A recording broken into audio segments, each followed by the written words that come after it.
Lost Art with Andrew Cox, retired Master Gunnery Sergeant.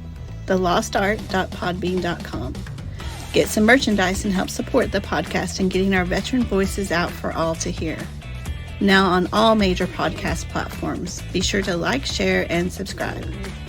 Be a guest, tell your veteran story, discuss your veteran business or organization. Email The Lost Art with Andrew Cox at gmail.com. Andrew Cox, a Till Valhalla Project Ambassador. See the project story at tillvalhallaproject.com. Thanks for tuning in. Please enjoy the podcast that's giving a voice to our veterans. The Lost Art with Andrew Cox. Today's episode is brought to you by TrumpShirt.com. TrumpShirt.com is a veteran-owned business where 100% of the proceeds goes to disabled veterans and veteran organizations. Support your veterans by purchasing a shirt at TrumpShirt.com. Use the promo code TLA and get free shipping. That's TrumpShirt.com, promo code TLA. Hello, my friends, and welcome back to the Lost Art Podcast, that podcast giving a voice to our veterans. I'm your host, Andrew Cox, and today we'll be having a My Veteran Story. But before we get into the episode, are you enjoying the podcast? Then go to the Lost Art website. That's thelostart.podbean.com. Go check us out and see what we got going on there. There is a merchandise tab. Click on that merchandise tab. Go check out all the merchandise. Get you something cool, a shirt, a hat, a mug, anything like that. But help support us in getting our veteran voices out for all to hear. I also want to give a big shout out to the Till Valhalla Project for allowing me to be an ambassador for your incredible organization. That's the tillvalhallaproject.com. Go to their website, see if there's anything you can do to help them in honoring those that have gone before us and have sacrificed so much. With that, thanks for tuning in. Hope you enjoy the show. Now you mentioned that you were pregnant while you were over there. Was that like kind of midway through or toward the end, or that work for you? It was about midway through, yeah. Okay. Right as my year was ending, I was just reaching the point where I wasn't actually allowed to fly. Oh, wow. And my command definitely pushed it. Yeah. But yeah, I was flying back to the States at 34 weeks pregnant, or almost 34, like a couple days before that. Wow. And that's legally when you're not allowed to fly. Yeah. So you hit it literally days before. Yeah. Wow. And then where did you come back to? Was it because we're in Austin now, but is this where you came to? No, actually, I went to Virginia. Okay. Fort Belvoir. Oh, yeah. All right. That was a lot more relaxed, and it's not actually an active duty base. I mean, there's 2 active units on that base. Okay. But it's mainly guard. Mm-hmm. So that was definitely a place that you want to go probably 15 to maybe 17 years into the service. Yeah. But as a second duty station, it was weird because, you got Korea going so fast and that fast pace work. And then getting to Virginia, you're probably doing one thing a week, focusing on like one vehicle, and then maybe next week you'll do something. It was Oh, wow. It was on and off. That is kind of crazy because you're going from daily interactions with, fixing multiple vehicles probably to we don't have a lot going on. I mean, the vehicles very rarely moved. We were lucky to get a field. I put air quotes because our field as mechanics was being in the motor pool in the office, sleeping on cots for a week. And that was upsetting. So you didn't actually go out to the field. You still stayed in your shop or whatever. And so if they needed something, they'd bring it back to you type of deal, or you'd go get it and bring it back. We were able to switch off like one mechanic out in the fields. Okay. But even then, that mechanic was sitting in a truck waiting. Because I was in a firefighter unit. Oh, okay. So, and firefighters are apparently like a dying MOS. Really? Yeah, I guess the Army is trying to get rid of them because they don't feel the need to have them anymore. Wow. I Hmm. mean, Well, I mean, I would imagine because I know the Marine Corps has them, but it's mainly on the airstrips. Yeah. So wherever the airfields are is. So I would imagine the Army would be the same. I mean, you have helicopters. We So had our battalion was aviation mainly, and then Got it. obviously you had our little firefighter unit. Yeah. Because I mean, the base's job was to basically protect the president, vice president, during a time of crisis in DC. Yeah. And so our main job for the Army there was get the helicopters up to DC, extract whoever we can. Obviously you got the ranks of who you need to pull out first, but Yeah. then you got the firefighters going in and helping with civilian extraction and stuff like that. Okay. Now, trying to think where exactly that is. Where's that located specifically? It's just south of DC. 30 minutes south of DC. Yeah. So we were almost on the border of DC. Wow. Okay. Very nice. And how did you like that area? That was beautiful. I loved going hiking and camping and going in DC, and I loved taking my daughter to the zoo in DC. That was so fun. And It is a good zoo. Yeah. Seeing the city, but also some of the country in Virginia, that was super fun. Yeah, and that's more of the hilly area as well, which is really cool. Yeah. So okay, you spend how much time did you spend there? 2.5 years. 2.5 years. And then I finished my contract out there. Okay. So as you were throughout your time there, like do you remember anything in particular that kind of stands out, like whether it be positive, negative, whatever, but anything that in your mind that stands out during that time? Oh gosh. I mean, one of those things I could tell you is you had your daughter. Yes. So that's a standout thing, I loved, coming home every day and seeing her, and it just made, some of the boring work or even sometimes the grueling work better. I loved working with some of the aviation. I got a chance to work with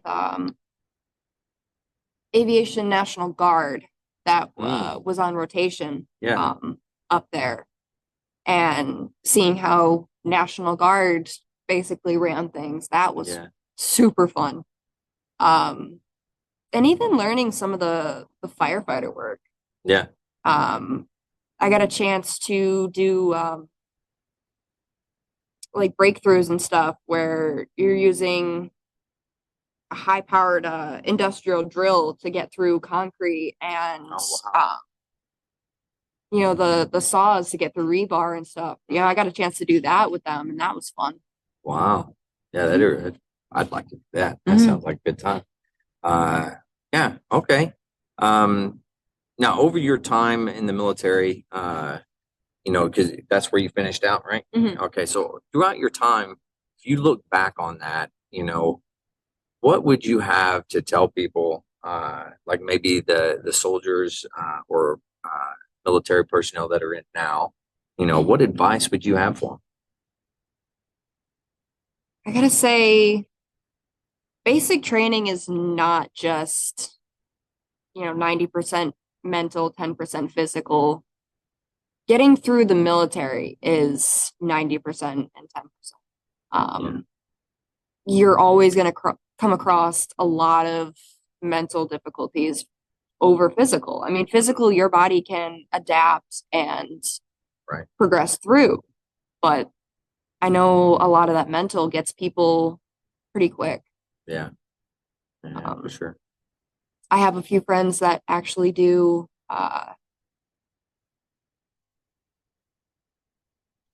what is it? It's like being a voice for the people who, I mean, like your bracelet says the 22 a day. Yeah. You're talking about like an advocate Yeah. of some nature. Yeah. Yeah. They speak out and talk about what difficulties are going on in the military with Right. that. And they spread a lot of awareness, but I Mhm. still feel like a lot of people out of the military don't understand it or see it. Yeah. So Yeah. And not everybody even in the military, really sees everything, right? yeah. When you talk about 22 a day, right? You may have one person that you know of that has committed suicide. But there are individuals, depending on what your job is and, the stressors that may come along with those jobs, right? Where they see more. I had a gentleman on recently that, he worked in the special forces community. So there was a lot more that he saw personally just because of the nature of their job. It's very stressful. So, making people aware is very important, which is a great thing. We got the podcast here too. But those types of things are incredibly important. And you like being a female in the military, that comes with all sorts of challenges, especially in a male dominated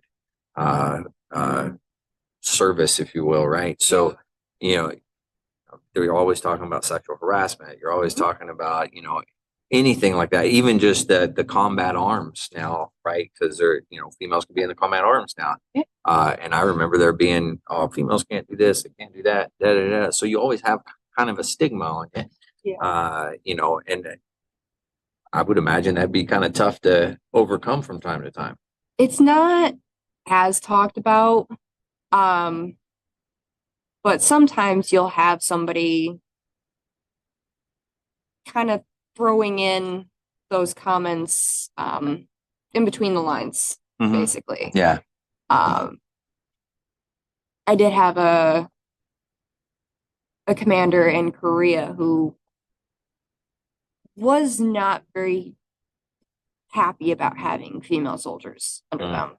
And even a first sergeant too then, because I mean they would rotate out just as much as we did.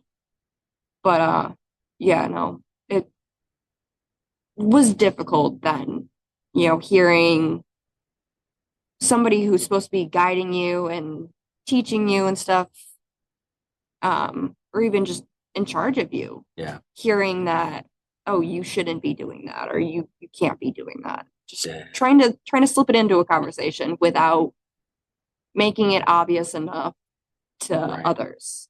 Yeah. There's a guy that came on that said the first time that he had talked to a female service member, he was already a sergeant.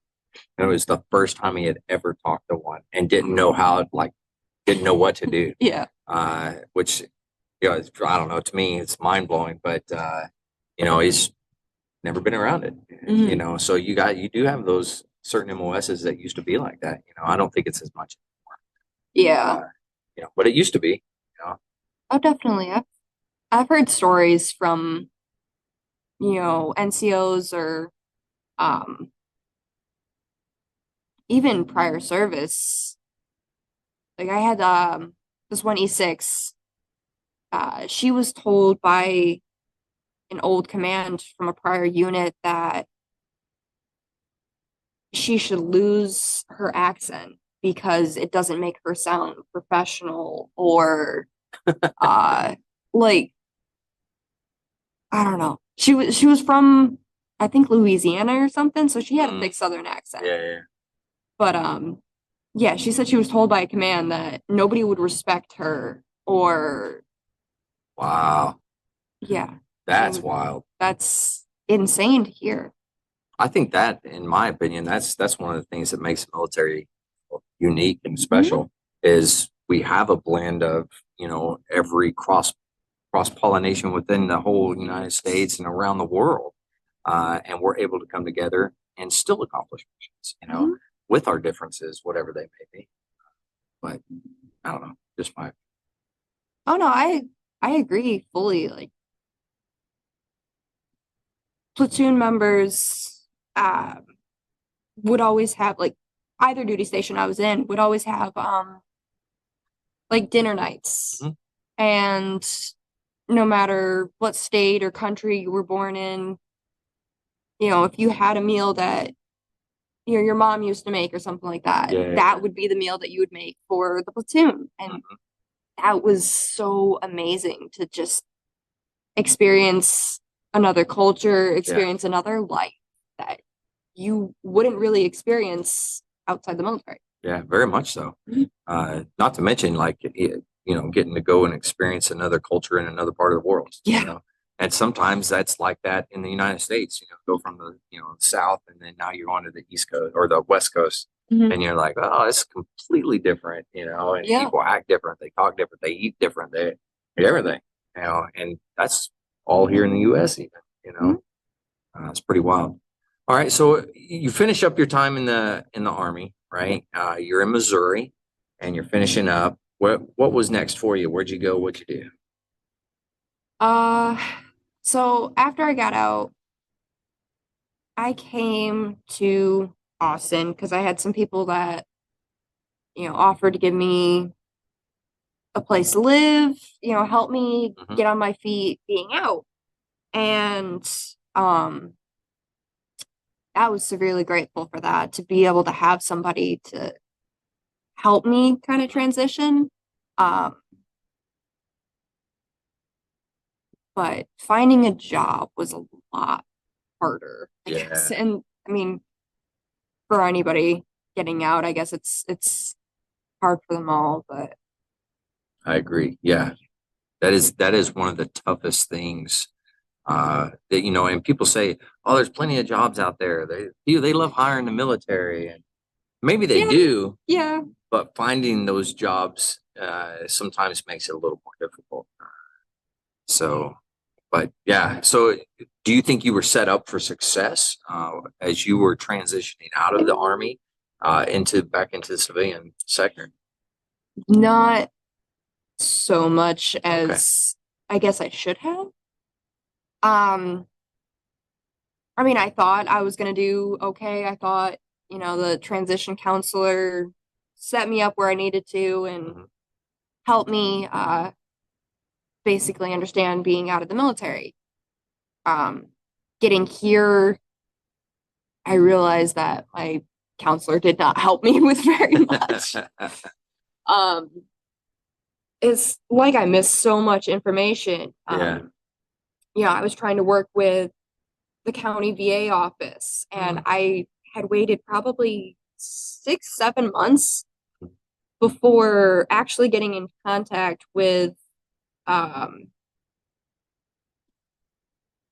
the actual VA office. Oh wow.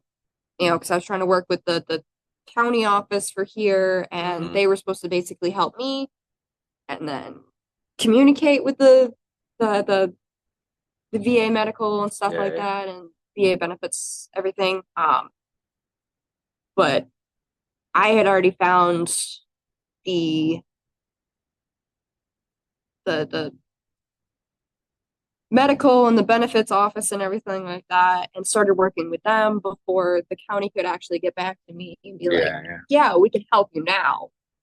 Right. And so that sucked. I sat around waiting a lot, and I mean, trying to call the office constantly, trying to get them to help me get some medical appointments, because while I was in, I had a lot of service related injuries, and I needed to basically get my body back and fix that. So now, did you getting out, did you file for the VA and for what am I trying to say? Help me out. I just went blank. Disability. God bless America. Gosh, I'm gonna have to edit that out. I look like an idiot just saying. All right, so did you get to file and do all the stuff for disability before you got out? no, I didn't get a chance to, because I didn't fully know, like, coming over here, I didn't know what office I needed to, what people Right. I needed to get in contact with.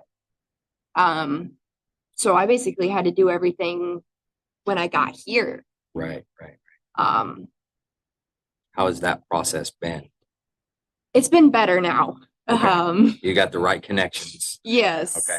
I have my disability claim in. I'm still waiting on them to get my medical records and stuff like that, but I have medical appointments. I even had to work with VA housing Okay.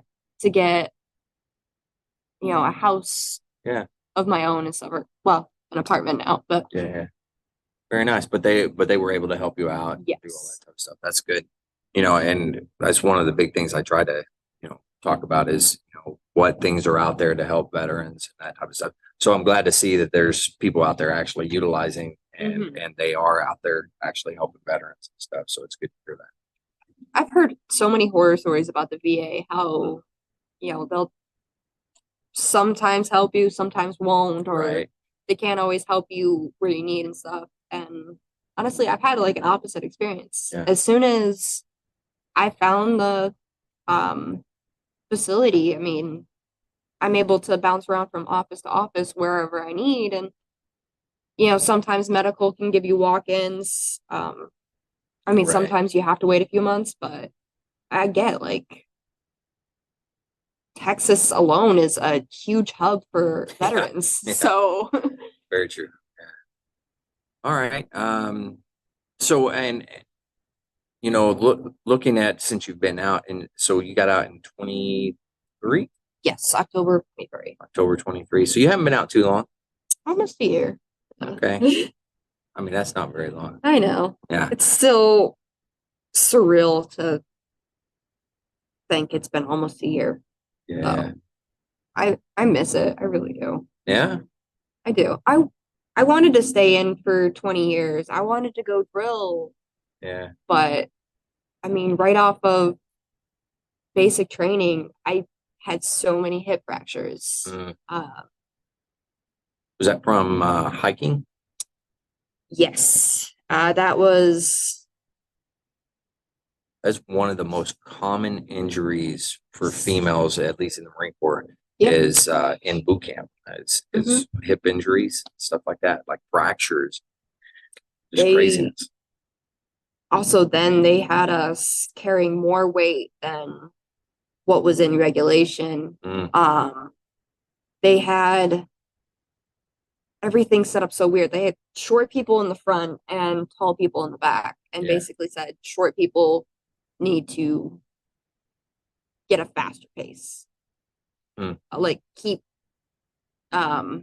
whatever pace they set for that day. Yeah. And I know generally they have like tall to short, but yeah, it was weird that.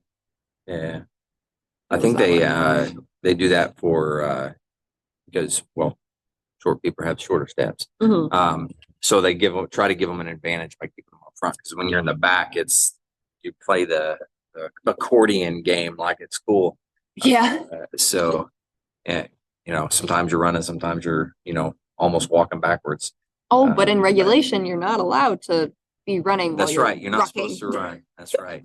That is right. You're supposed to stretch out your legs and power walk it out. Right? How do you do that with little legs? Well, you can only stretch them out so far, Yeah. That's funny. All right. Well, thanks for coming on and telling your story. You're probably one of the newer veterans from the younger generation that I've had on, which is pretty cool. So yeah, thanks for coming on, telling your story. Thank you. You're here in Austin, doing good things, having fun, loving life. Yeah. And good for you, and recognizing that, hey, I need to do something to get myself on the right track. Joining the military, doing that, I know that could not have been easy going through boot camp. So kudos to you. Good job. That's awesome. Thank you. Yeah. All right. Well, do you have anything else you'd like to say? No, that's it. That's it. All right. Well, hey, thanks for coming on. Much appreciated. Thank you so much for having me. No problem. If you're a veteran and you're struggling and you need some help, don't forget that the VA does have some incredible resources. You can always dial 988, press option 1. You can also text 838-255, or you can go to veteranscrisisline.net, click on that chat icon. Any of those options are going to be able to put you in contact with somebody that can help you out. But remember, one veteran life loss is one too many. I care about you. The veteran community cares about you. So please reach out for help. And if you're a veteran out there and you're not struggling and you're doing well, don't forget about your fellow veterans that you serve with. Reach out to them, ask them how they're doing. And if they need a helping hand, go ahead and help them out as well. With that, I hope you enjoyed the show. Stay motivated. Change your socks.